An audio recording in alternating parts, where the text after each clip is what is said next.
All right, Shalom.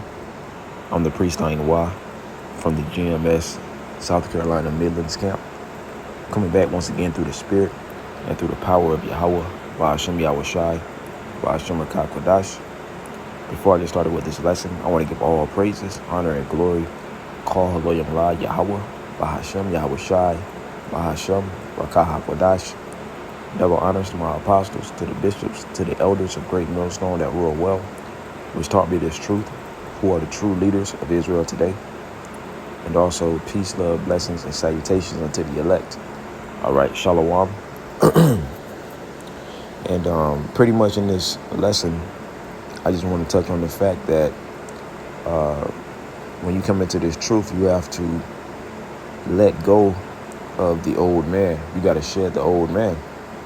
And that pretty much means the things that you were doing in the world, you can't do that when you come into this truth, when you come into the faith, right? When you come into the ministry, you have to let go of certain things that you once were doing prior to knowing this knowledge, man, right?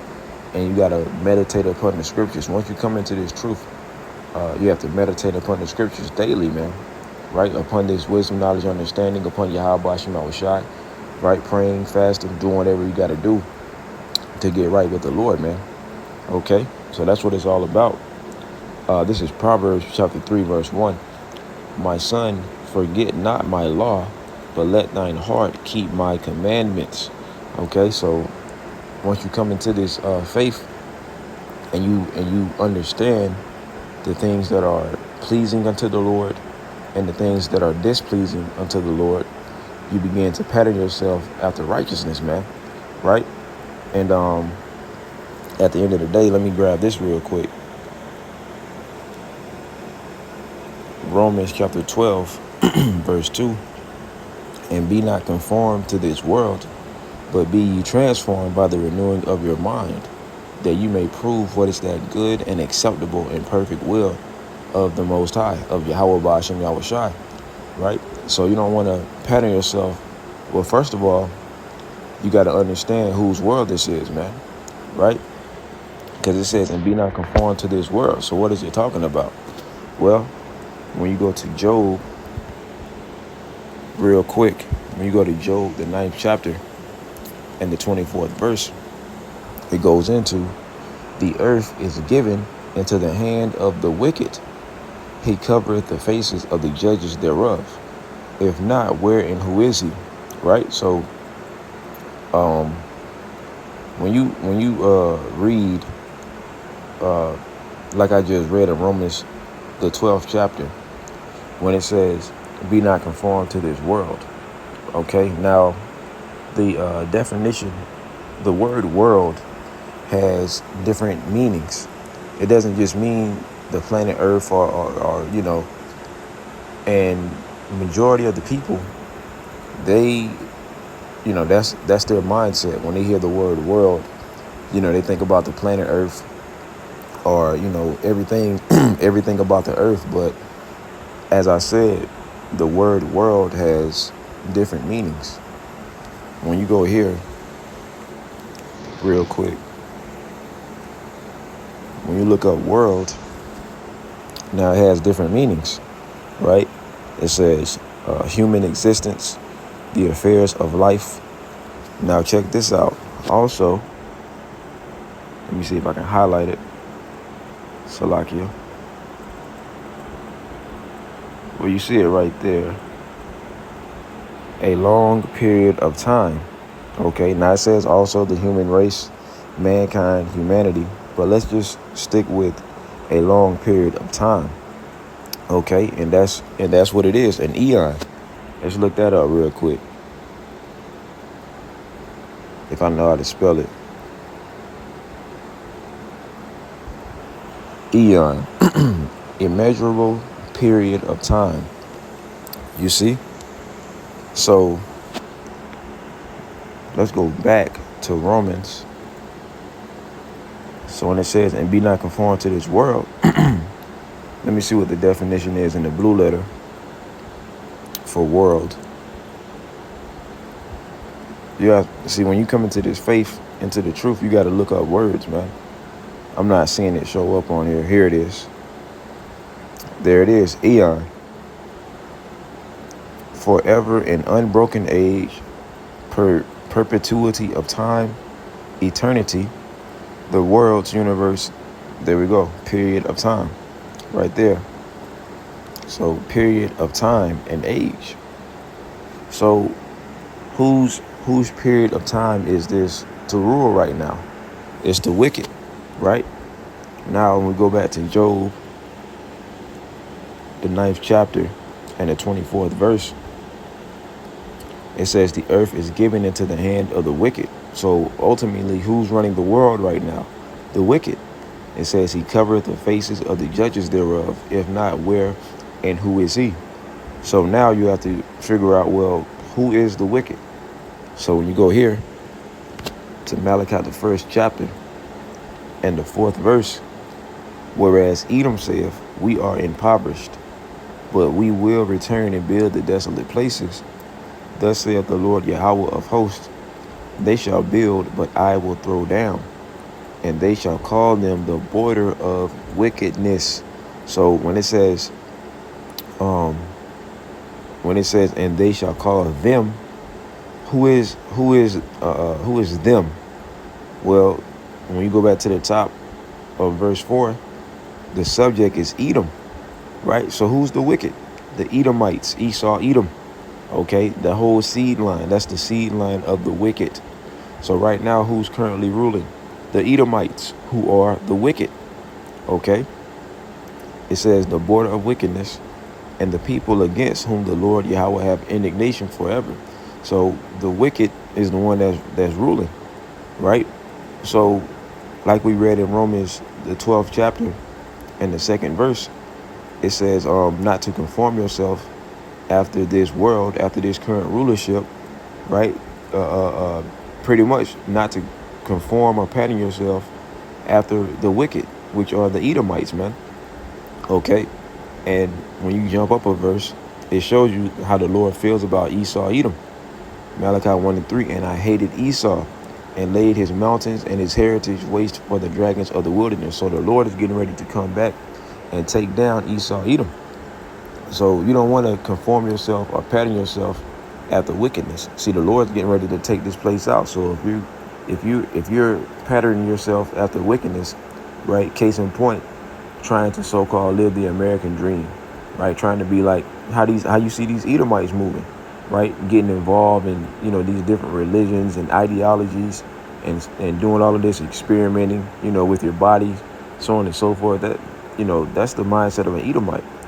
And when it comes to you Israelites, you so-called Negroes, so-called Hispanics, you so-called Latinos, you so-called Native Americans, when it comes to us, we have a power to serve and to follow, and that's Yahweh Ba'ashem Yahushai. But if you find yourself following after these, after the serpent, after the wicked, you're going to be destroyed right along with them. Okay, so that's why the prophets is out here giving that warning, right? Like it says in the book of Isaiah, the 58th chapter, in the 1st verse, cry aloud, spare not, lift up thy voice like a trumpet, and show my people their transgression. Yeah, the Israelites. So the prophets are out there prophesying and giving that warning and telling Israel to repent before it's too late. It says, in the house of Jacob, in the house of Jacob, their sins, right? And that's what the prophets are out there doing. Okay. So you don't want to, pattern yourself after wickedness. Because at the end of the day, Esau, Edom is getting ready to be taken down, man. Okay? Now, we read Job 9:24, where it says the earth is given into the hand of the wicked. Let's go back there. Job 9:24. Now we understand who the wicked is. It says the earth is given, Salakia. It says the earth is given into the hand of the wicked, right? Now, when you read Genesis, the 27th chapter, ultimately, this is talking about Esau receiving that blessing from Isaac. Okay, the fatness of the earth, the dew of heaven, right? And he was blessed with the sword. So he used his sword to come into power, right? So he had a time to rule, okay? Like it says in Job, the 14th chapter, right? So the Lord gave this devil a blessing, which is to rule, but it's only for a period of time. So right now, we're at the end of this devil's time to rule. Okay, Job 14:5. Seeing his days are determined, Salakia. Seeing his days are determined, the number of his months are with thee. Thou hast appointed his bounds that he cannot pass. So this devil, his rulership has an expiration date, and he's not going to be able to exceed the appointed time that the Lord has for this devil to rule. Okay, so this place is over, man. Right? When you go to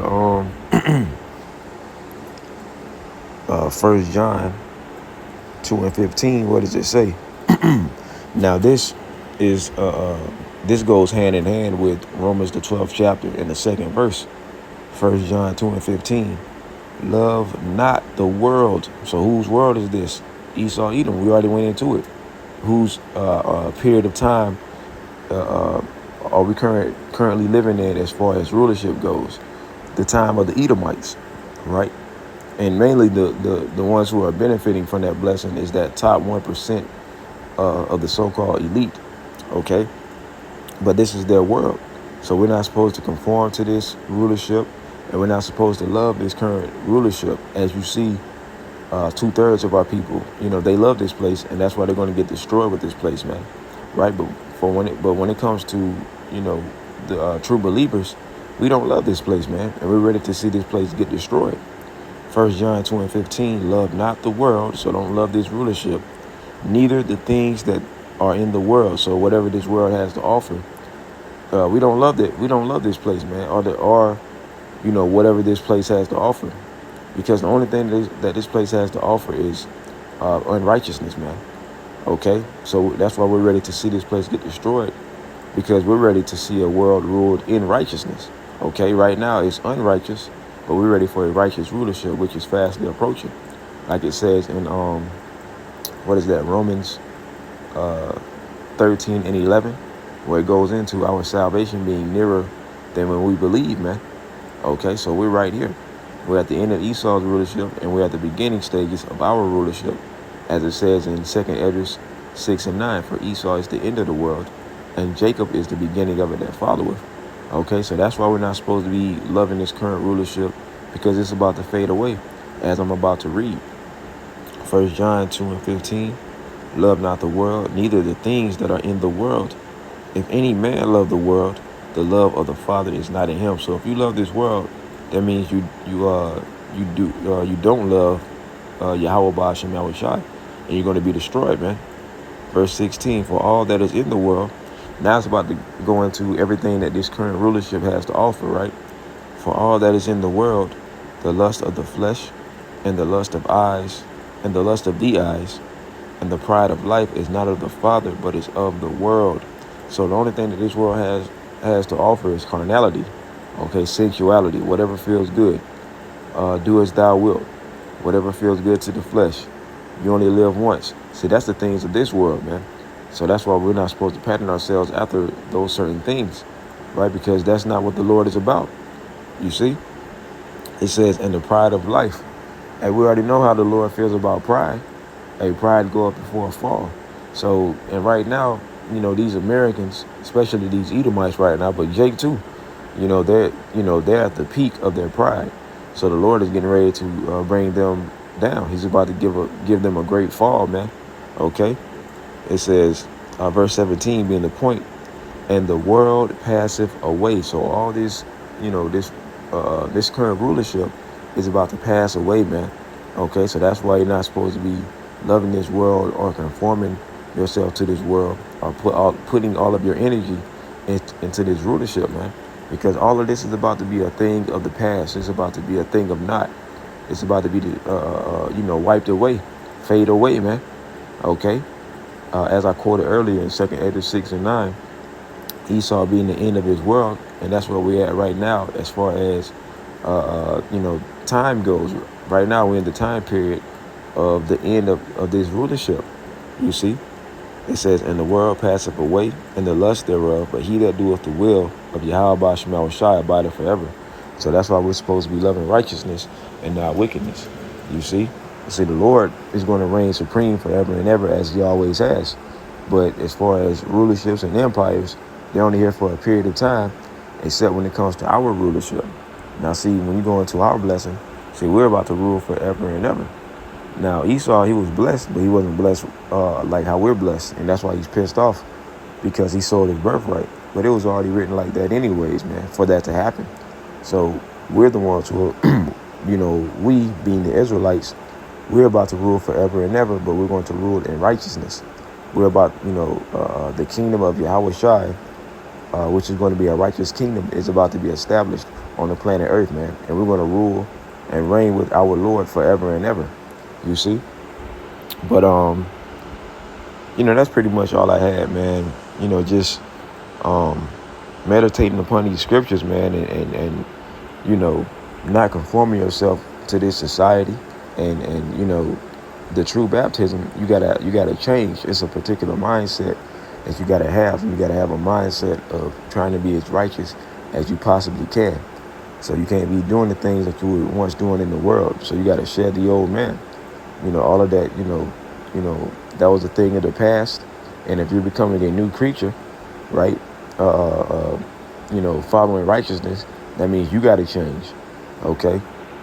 So make sure you're getting right with the Lord before it's too late, man.